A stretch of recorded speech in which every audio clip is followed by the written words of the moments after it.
Hola, hola. Buenas tardes a todos. Soy Natalie Bacchini, quien estará acompañándolos durante este webinar como su moderadora. Durante los on this occasion.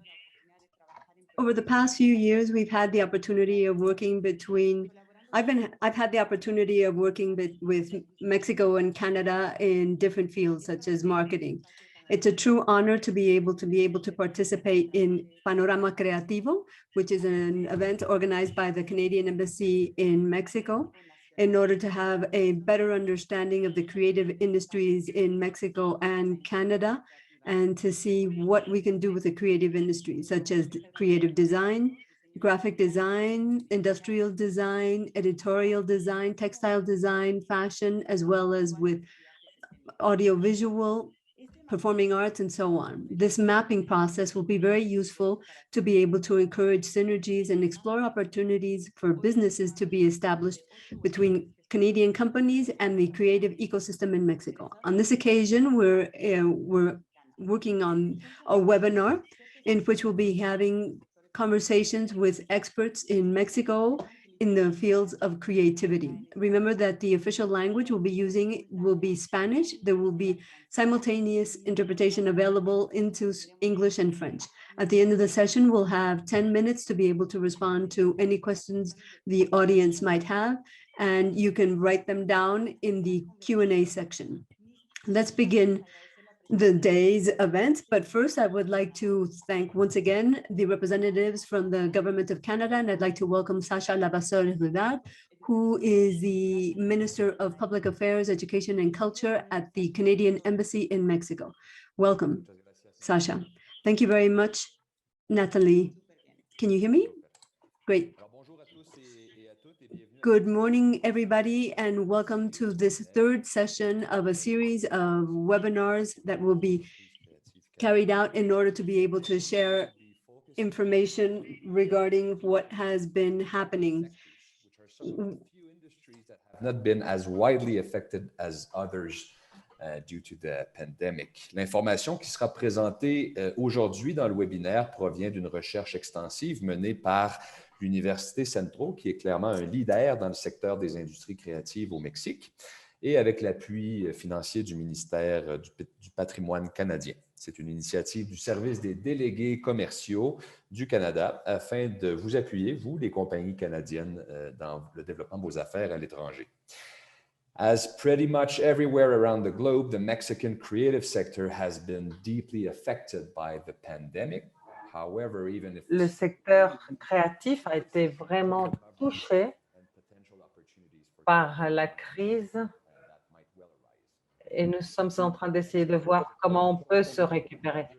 Le Mexique a un marché potentiel énorme. Nous pouvons y offrir beaucoup de services. Les Mexicains sont très intéressés à travailler avec le reste du monde.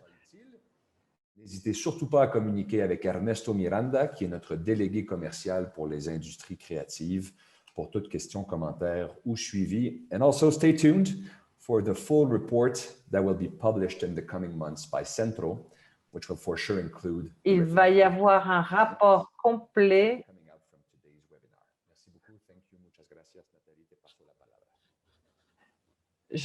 Nathalie, je te cède la parole. Merci Sacha pour tes mots. Et nous allons commencer avec Roberto Cabezas, directeur de la licence et les projets numériques à CENTRO. Il nous donnera beaucoup d'autres informations.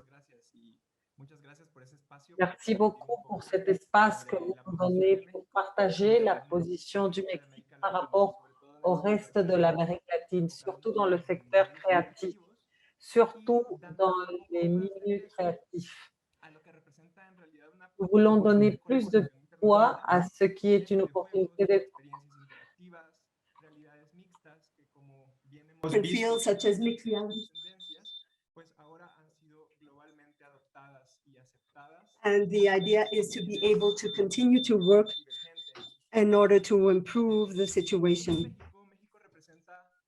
And in all Mexico, we know that There are, for example, in the case of Mexico, Mexico has the world's 15th largest economy. In terms of our economy, it's the second largest economy in Latin America, and we're 18th in the world in terms of the value of our exports, insofar as music, video games, books, television, and film are concerned. And for the time being, that is what I wanted to say with regard to this slide. What's important about all of this is that we realize that the creative sector in Latin America and in Mexico is very important, in spite of the fact that we've had some problems over this past year. We've been able to continue with our international cooperation because this has been helpful for us to be able to increase our cooperation with other countries. Perhaps the numbers aren't as good as they used to be in the past, but they have given us an opportunity to continue to grow in Latin America. In 2018, for example, Mexico was one of the 10 most important economies in terms of creativity, in terms of our cultural products. And we are fourth in terms of being the biggest supplier of cultural products for Canada. We are number 10 in terms of the interactive audiovisual products we export, and it applies to different fields. We're talking about interactive video products of all types. We've seen, for example, that there are a lot of new systems that are being developed and that we require a multidisciplinary effort to be carried out. And so in general, I would say that Mexico offers a lot of multinational and multi-talent opportunities of collaboration so that we can continue to increase these numbers. For example, 1.3% of all video game exports globally are Mexican. And on top of that, we've been seeing an increase in mobile interfaces, for example. This is something that has been on the rise every year because we've realized that the use of video games does not just refer to entertainment, but also to business fields such as well as education that have the possibility of using devices connected in one way to video games. And that is something that we've seen that users are interested in taking advantage of much more in the future.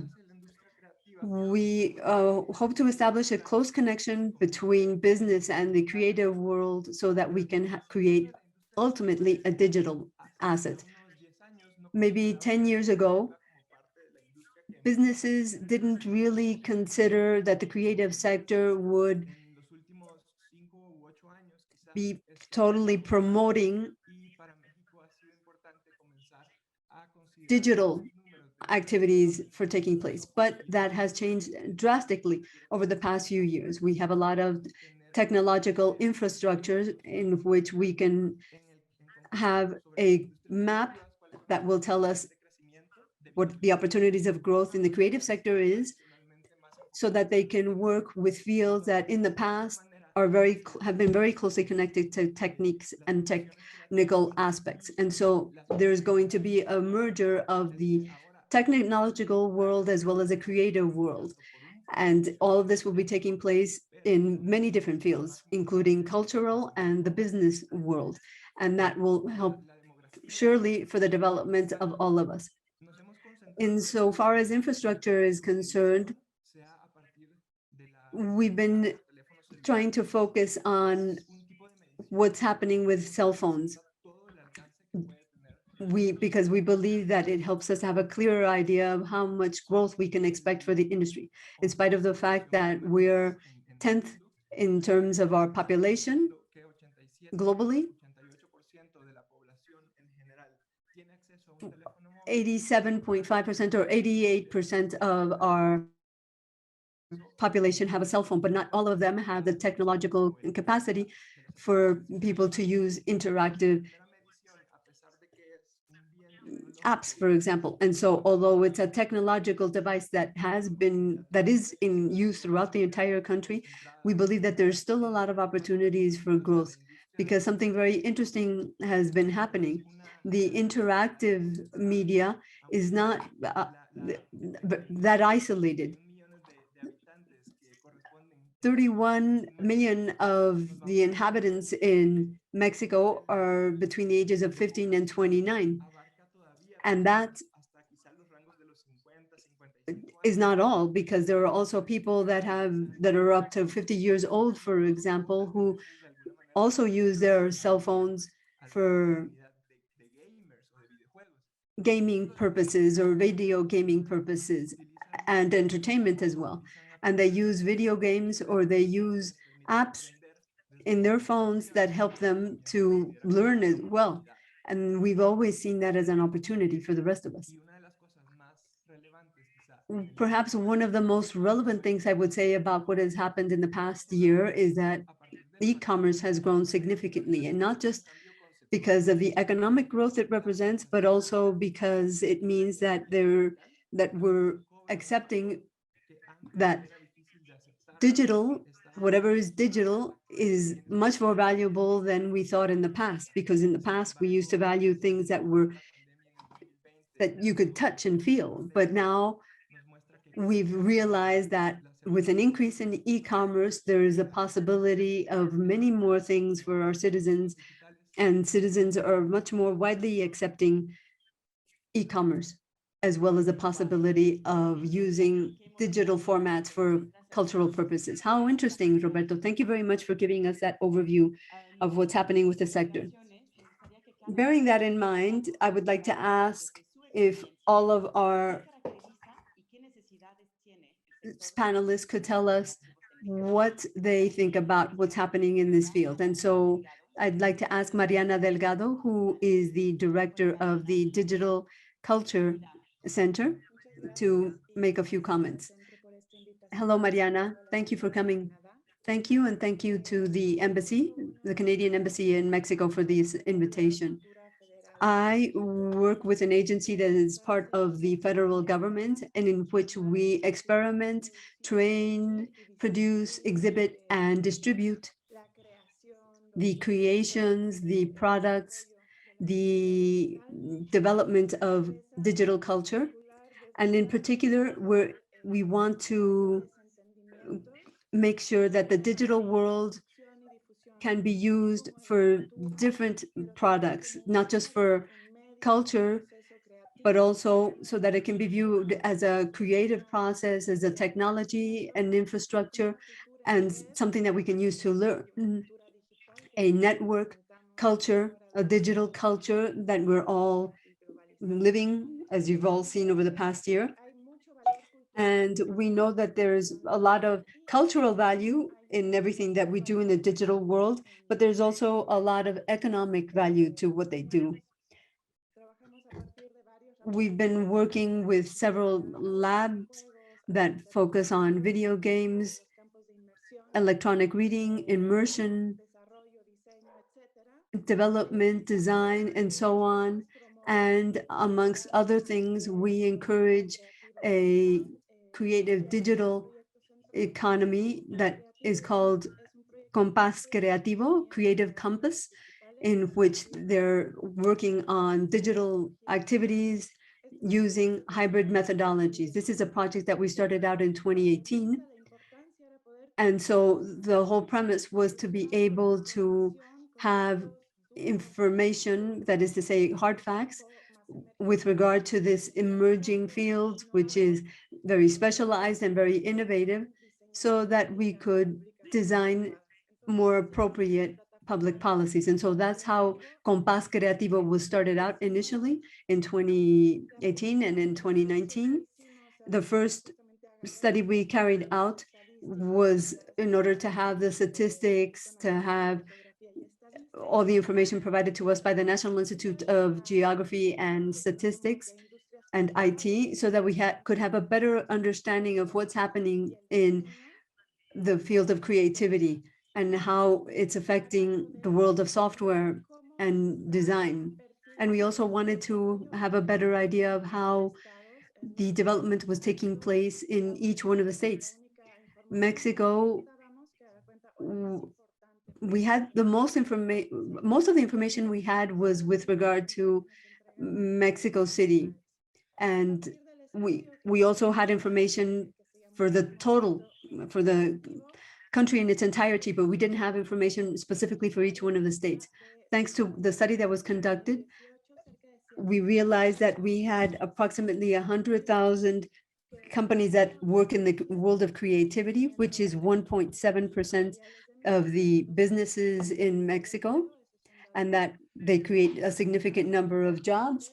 And that was very important for us to know. And we were also able to identify that although they were mostly concentrated in either Mexico City or in the state of Mexico, that there were also other poles of creative development that specialize in different fields. For example, in the southern part of the country, in the states of Puebla and the states of Guerrero, they have a lot of businesses that focus on arts and crafts, handicrafts, whereas in Jalisco, for example, the state of Jalisco, they focus more on digital gaming, for example. And we know that the business is very resilient. It can automate itself very readily. And so we realize that in Mexico, in the States, our creative economy was growing up to 10% compared to 5% in other business sectors.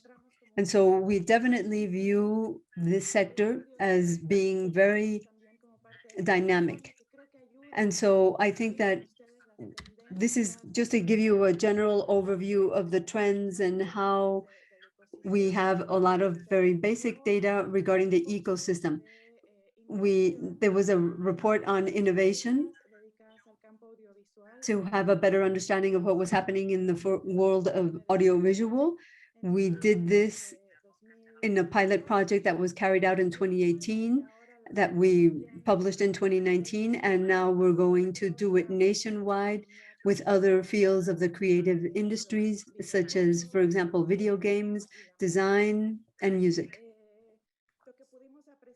What we were able to see in that study was that more than half of the audiovisual organizations in Mexico and in Monterrey are small, with between 1 to 10 employees. Only 4% of the companies managed to have more than 250 workers. And what these companies do have in general is a very high level of training. Approximately 64% of the workers in these companies have graduate degrees or master's degrees, in which, bearing in mind that in Mexico, approximately just 20% of the population have graduate studies. A significant number of them also have specialized studies in the arts, and 59% of them also have an academic career. And so we're talking about personnel that is highly trained in the audiovisual field, but it also includes interactive media, immersion, and video games on occasion. We also learned, and that's also very important, that 70% of the companies believe that freelancers or self-employed workers are their most important source of labor, but they're also very interested in innovation. There's a lot of capacity of being more creative and more innovative because they're freelance workers, self-employed, and that they're core to different fields such as design services, and software development. So as you can see from this overview, the trends are that people are highly trained in companies and that they can complement themselves when they work with different fields such as science, technology, engineering, maths. An important transformation that is taking place is in terms of the development of products and services, digital products and services, which is a growing need, and that has led to an increase in e-commerce. There is a very healthy relationship with institutions, with the chambers of commerce, research centers, academia, and they also have an extreme interest in innovation. So that's what we've been able to achieve so far. Since last year, we've been focusing on establishing a statistic directory of digital creative services in Mexico. We started out with 5 states, the main ones being Mexico City, the state of Jalisco, the state of Nuevo León, the state of Yucatan. And now we're going to increase that to encompass all of the states in the country. What we want to do is to have the statistics that are very valuable so we can have a better understanding of all the profound changes that are taking in this community, but we also want to be able to offer in the field of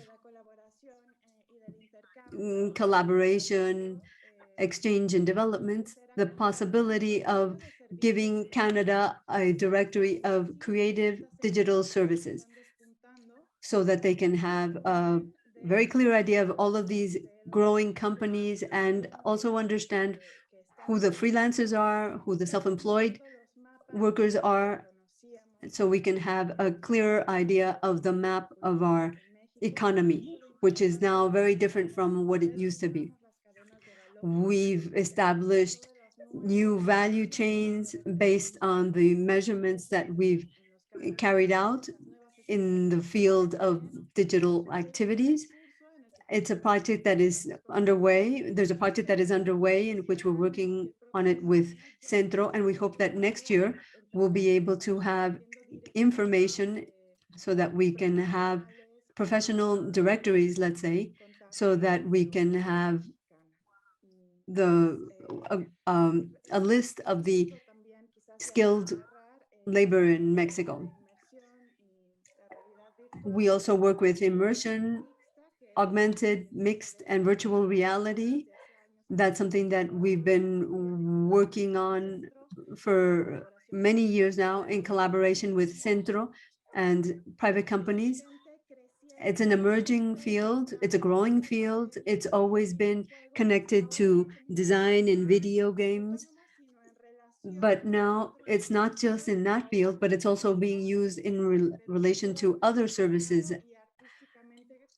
and other products. And artistically speaking, the levels of production are of extremely high quality. With that, I've concluded all of my comments. Thank you very much. Great job. Very valuable information. Thank you very much, Mariana, for your comments.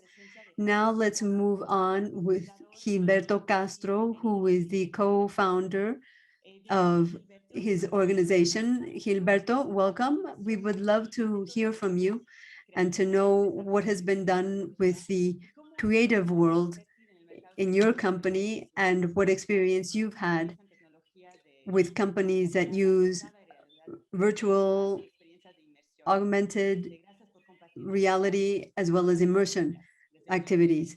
So please tell us what are your best practices and what your experiences have been. Thank you for coming. Hello, my name is Giberto Castro. I'm a co-founder in Intus, which is a specialized study that focuses on multimedia and interactive processes. The company was created approximately 12 years ago, and in our portfolio, we have hundreds of projects that we've developed with interactive and immersive technologies. We've worked with different clients such as Nike, Porsche, Volkswagen, the automotive industry. We've also worked with Disney, Amazon, and the portfolio of clients that we have and projects that we have is very broad indeed. And we've worked in different fields of immersive and interactive digitals with different types of mapping, multi-touch, virtual reality, mixed reality, and now all of this, which is now known as extended reality. So that's what we offer. But it all begins with creativity. We believe that innovation is key to this field. And we can look for new technologies, new software, new ways of executing things.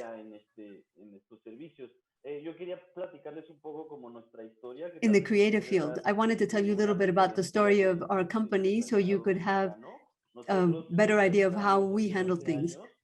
And so for you to have a better understanding of how Mexico does things. We started to work with a 2-meter big touch screen for interactive efforts, and we started with the development of hardware. We integrated that hardware using infrared camera and software as well. And we sold some units, one to Unilever, for example. They were one of our first customers, but we quickly realized that the development of hardware in Mexico was barely starting out, whereas in other countries, they were already implementing all of these types of solutions at an industrial level. That was precisely when the first iPhone was being launched. And so what we decided to do was to completely change our purpose and change our content. Instead of developing hardware, we thought it would be better for us to import the hardware and export content instead. And that's where we became a content studio, developing software and developing apps, multi-touch apps. And we also started to use projection mapping techniques that were being used in the city. And we also started to use virtual reality when it all began with Oculus, and in which, at the time in which it started to take on a more important role in the global economy. As Mariana was saying, in this past year, or the past 2 years, I think we've focused more on exporting our services. Although we do have a lot of clients in Mexico, but we've had, thankfully, the opportunity of exporting our services to other countries, particularly the US, which is why I think this is going to be a good opportunity for Canadian industry as well to be able to work with us, because we're highly developed in this field in Mexico. And since we've been able to export our services to other countries, we've realized the needs that other countries might have and what types of difficulties we might face. And the first thing I would say is what's most important is content. We have a lot of designers, great creative individuals. We've got very youthful talent as well. We have a lot of young people that graduate from college and they're highly skilled. They can make enormous contributions to this field. And I think that that's one of the opportunities that Mexico can offer globally. The fact that we can export our services and our content. We have the possibility of developing software, design. That's what we've been doing at Intas over the past few years. I would also like to say that we started out 12 years ago when there were very few companies that were providing these types of services.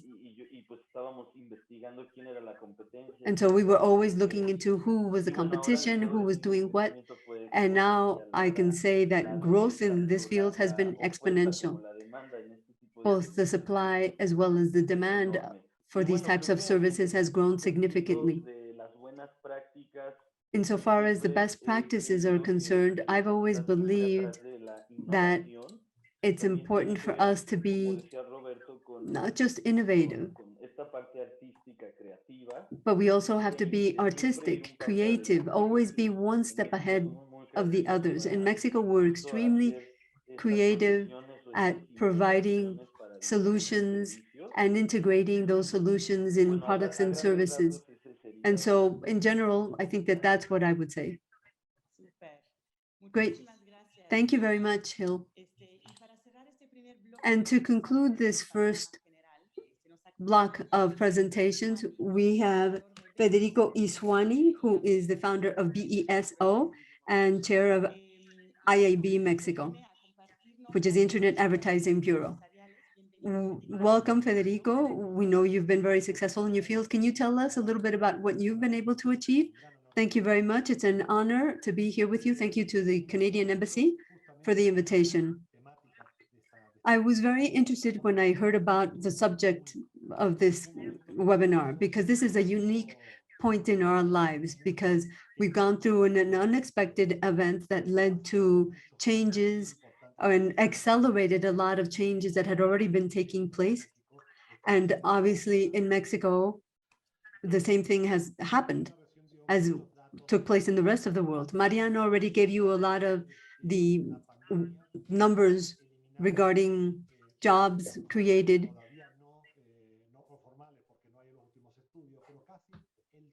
We nonetheless know that approximately 30% of jobs in the communications industry were lost during this pandemic. And if you bear in mind that the fact that the pandemic has helped us to realize that you can hire creative talent, not just in our own countries, but from other countries, it has helped us to understand that we can grow much faster, so that Mexico can grow in other countries as well. Our Mexican talent can grow and offer its services in other countries as well, which is why it's important that we understand that anybody can work with suppliers or clients from other countries, Mexico, for example. This is a wonderful opportunity for everybody. We have a lot of clients and communication agencies that are starting to hire communication services from other countries.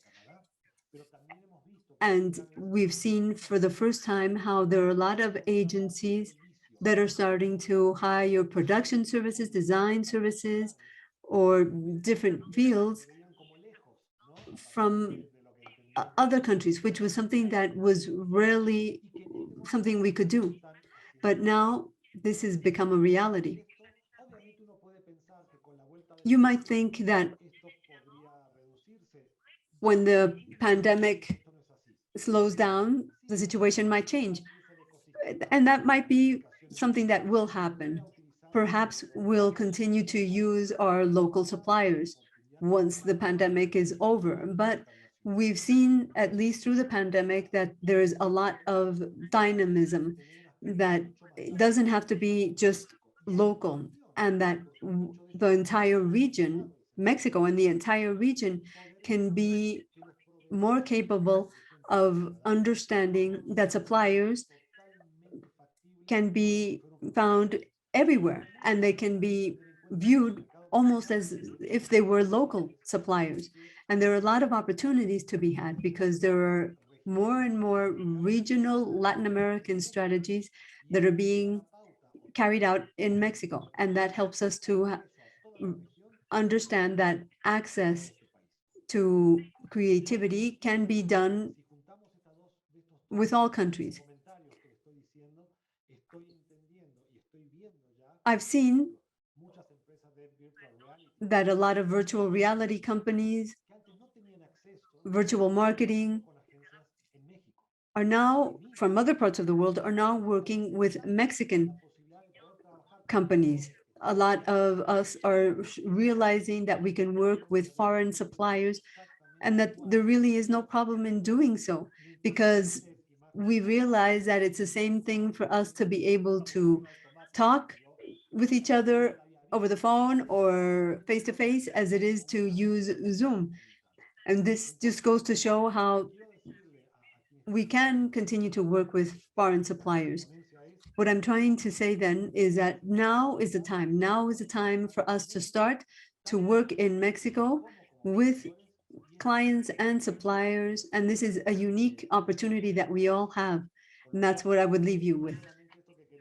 That's all I wanted to say to start out. Thank you very much. And if you need more information, I can help you. Just contact CENTRO. And I would love to be able to open the door for more cooperation between our two countries. Thank you very much, Federico. In the second block, I'd like to ask Roberto to please tell me a little bit about the more important subsectors in Mexico. You have the floor, Roberto. Thank you.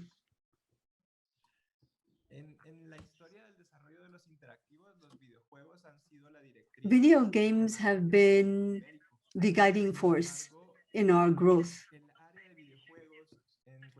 But in terms of video games and their content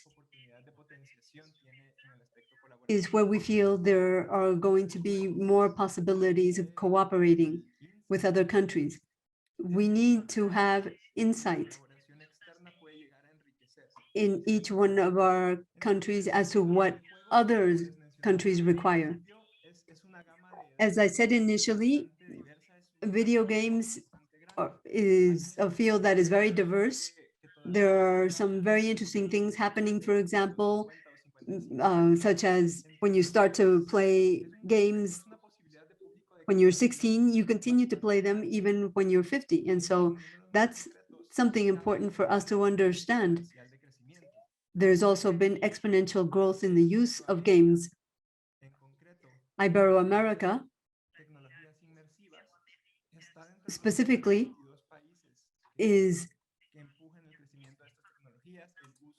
very important in the use of these types of immersive technologies. Culturally speaking, mixed reality or augmented reality tend to focus more on the field of entertainment, but the exponential growth we've seen also includes not just entertainment.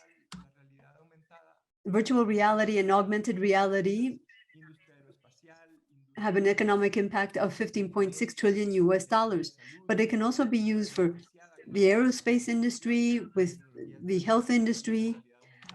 Virtual reality and augmented reality can be used in all those types of products and services so that, for example, in the field of health, you can have better monitoring of your patients.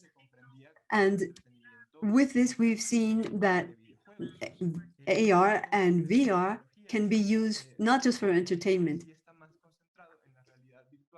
Right now, video games tend to use virtual reality a lot more than the other industries because they've adopted it since very early on, but there are a lot of opportunities.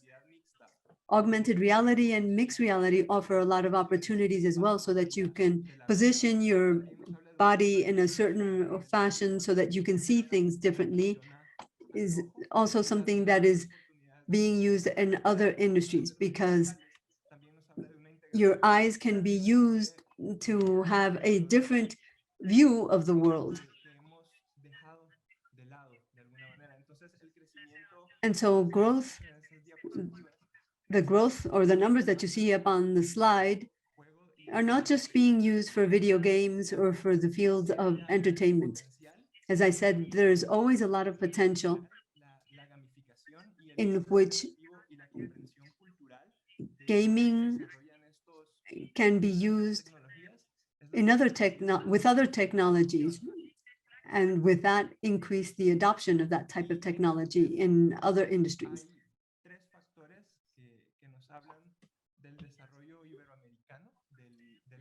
Continuing to explain what the situation is in Iberoamerica, I would say that annual return on investment is significant as well. When you realize, for example, that you can have access to a multidisciplinary team with a wider scope, you realize that you can grow significantly. Trends and strategies are very important in helping us to have this whole collective thought, which has been something that has helped us with our practical and conceptual growth when using these types of technologies. As Mariana was saying, there's also a lot of interest in exploring and developing research together with public and private organizations to have a better understanding of the type of changes that are taking place.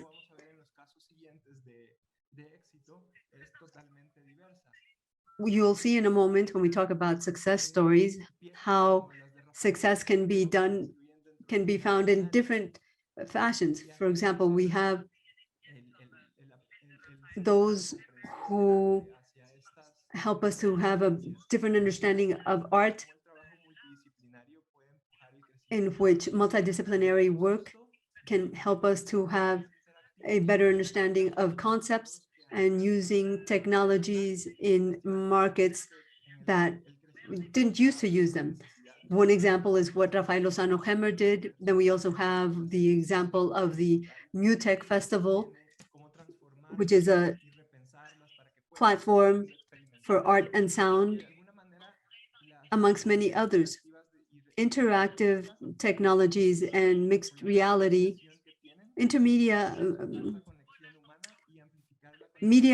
augmented reality and virtual reality help us to see that we can come closer to each other, even though we're far apart.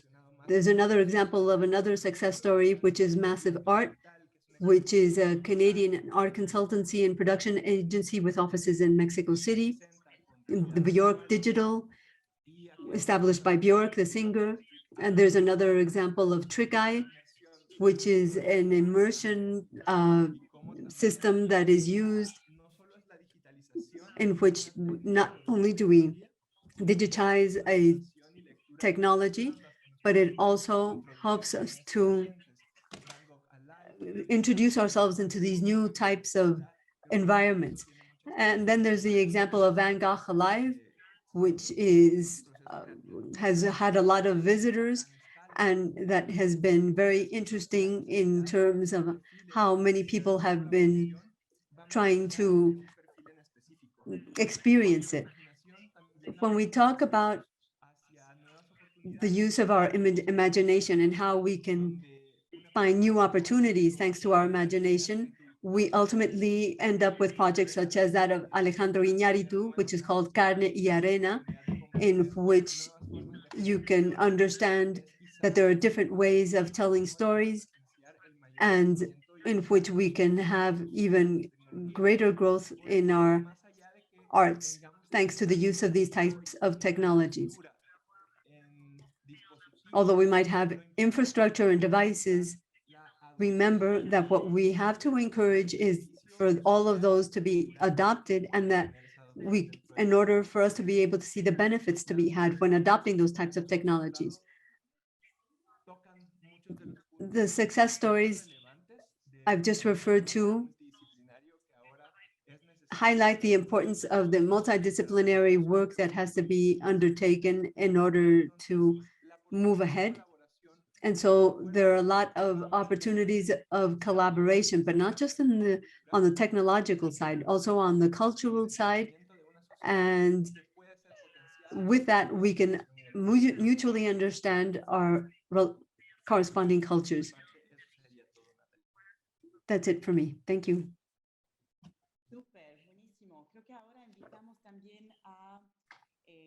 Great, thank you. Now I'd like to ask Mariana, Gilberto, Federico, all of you to please make your comments. And I would remind those who are attending this event to please write down your questions in the Q&A box at the bottom of the screen, so that we can talk a little bit more about our own success stories or answer any questions you might have. We already have 2 questions. What's more? Maybe we should start taking those questions. Bueno, voy a empezar con la primera pregunta. I'll start with the first question for Gilberto. Un estudio de creatividad y In tecnología. your ¿Qué porcentaje anual experience, los realiza en colaboración what internacional? percentage of projects use international collaboration? And could you give me an example of the collaboration that has taken place? Well, I would say that 50% of our projects are with international collaboration. And if you want, I can show you an example. Let me share. I don't know if I can share my screen and show you something that we've done. Is that okay? No answer, so I'm going to assume that it's okay. And I'm going to share my screen. So this is a project that we developed together with the Pantone Color Institute. Last year, there was a project called Color of the Year for this dark blue. And the installation was set up in New York, in the Arctic House Museum, where there are a lot of large-scale artists exhibiting their works. And that was a collaboration in which we developed the content, the script, the experience, how it was going to work out, production, production of the content, and also the montage and the installation. The institute itself had to provide us with guidelines regarding how they wanted the project to take place. So that was a very interesting example of collaboration. Mexico developed the content.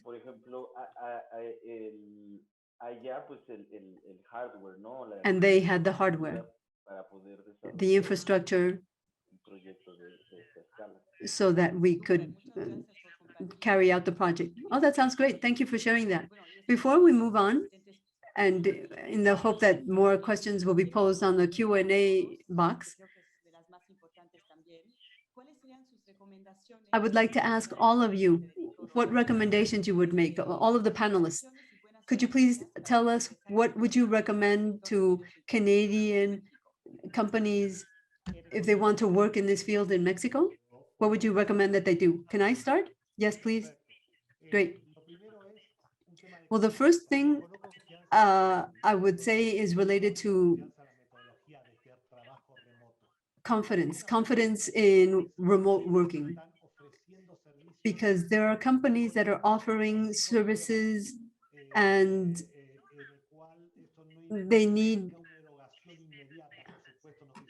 they first ask for a test because they want to make sure of our capacity so that clients can test our services out first for free. And I would assure you that Mexico is very loyal in that sense, because sometimes Mexicans, because what happens is that Mexican companies are asked to do something, they try to do it, and once they do it, they will always be loyal to you and always be willing to help you. And so think about that possibility of having confidence in the possibility of working remotely. Would anybody else like to add anything? I would probably add that there are a lot of companies, especially Canadian companies, who have been able to achieve so much in this field, and that's why so many Mexican companies turn towards Canada, knowing that they excel in this field. And hopefully at some point, Canada will also view us in Mexico as a key player in this field. There are a lot of Canadian companies that have sent representatives to Mexico And I think that they've all realized that this is a very fertile market here in Mexico. With the new CUSMA, I'm sure that we'll also see a lot of growth. And above all, what I would say is that this relationship between our two countries is most definitely going to be positive. Would you like to add anything, Roberto? Well, I would also suggest that you look into the tax incentives that are being provided here in Mexico as well. In Mexico, there are a lot of tax incentives that speak of the importance of art and how it can be a part of our creative development. It's an interesting combination because we're still in the process of developing our profile and striking a balance with the world of technology, but there are different types of support that can be provided, such as ProSoft, in which they provide you with backing for software development in very diverse fields. And so that type of support does exist in Mexico, but it's not often used because sometimes people don't understand what type of a final product can be developed. And so what I would say that you realize that we do have tax incentives in Mexico. I know that you do have them in Canada as well. In Mexico, for example, what they do is they provide support and backing so that they can develop a final product. So I'm sure that in that sense, it can be a very enriching process. Mexico might have the tax incentives that can help with the startup of the project, and Canada might have the tax incentives to perhaps not keep it going, but at least to give you an opportunity of having continuing growth. Monique is asking where they can get more information regarding those tax incentives. You would probably have to refer to the report that we're working on because they can be found in different platforms of the Mexican government. Everything related to national and incentives is very dispersed. And so I think the report that we're working on will be the best source of information. And also there's a question regarding what are they called? Are those the EFICINE tax incentives? Yes, it's called EFICINE, EFIARTE. They're all part of those same tax incentives for visual arts, for dance, and so on. The advantage has been that they're open to different practices and that they can offer a lot of opportunities for interaction. All right, moving on to the final questions and giving our audience a few more minutes so that they can pose their questions. Do you have any success stories as to how collaborations have taken place between Mexico and Canada, how Mexican and Canadian companies have collaborated? Who would like to take that? Well, I think Roberto already mentioned it, but I would also mention MUTEC, which is a festival in Canada. And when it was exported to Mexico, they started to afterwards do it in other countries as well. Mexico was kind of like the first field in which they tested it out to see if they could work with this MUTEC festival in other parts of the world. And so when we were able to hold festivals, which is not the case right now, there were a lot of people participating in the festival. What's more, I think more people participated in the MUTEC festival in Mexico than they did in Canada. So that's just an example of things that can happen. Yes, I've worked with them. I think that there's a lot of opportunities. As Federico said, now is the time to take advantage of all of these opportunities. And perhaps just to round out the whole subject of the tax incentives, there are tax incentives for science and engineering, but they're available only through creative thought, because fundraising, scientific fundraising is carried out differently now because it has to have a connection with the creative industry, and it leads to the possibility of having more collaboration between companies in Mexico as well as companies in other parts of the world, in which we take advantage of the sensitivity of a designer, for example, in the development of new technologies. And so perhaps another bit of advice I would say is that you not just focus on looking for incentives for the arts or technologies, because there are different ways of indirectly having access to incentives. Great, thank you very much. Would anybody like to add anything else? Jaime was asking, for example, how he could be able to contact you and have for participating in projects. I would remind everybody that there is a report that will be published at the end of this whole process, and you'll probably be able to find all of the information you want there. I don't know if there are any other questions or if any of the panelists would like to add anything before we conclude this session. Well, in my case, and I'm sorry for repeating this so many times, I would just say that this is the perfect time for you to hold this type of event in which we can all understand the opportunities to be had. It's a fantastic opportunity to develop the interaction between Mexico and Canada. We've always been very close, and with CUSMA, we're even closer.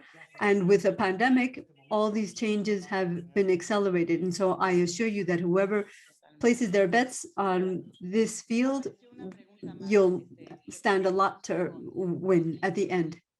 Okay, we've only got 2 minutes left. There's a person who has a virtual reality project, Marcos Millon, and he wants to know where he can find suppliers that can help them with the technological phase. I can help you, contact you with the IAB so that you can know what can be done here in Mexico. And perhaps with that, you'll have a better understanding of what type of company can help you out with that. Great. So it looks like we've run out of time. This is the end of this wonderful conversation that we've had, in which we've gotten a lot of information and a lot of data regarding the opportunities to be had. I would like to thank all of the participants for joining us in this third webinar, part of this cycle that will continue until the end of May. And I'm sure that this will give Canadian entrepreneurs to have a better idea of the opportunities to be had in Mexico and the business opportunities to be had. We hope you join us next time around on April the 30th, when we will be talking about business opportunities in the audiovisual sector. Thank you for participating. Thank you, everybody.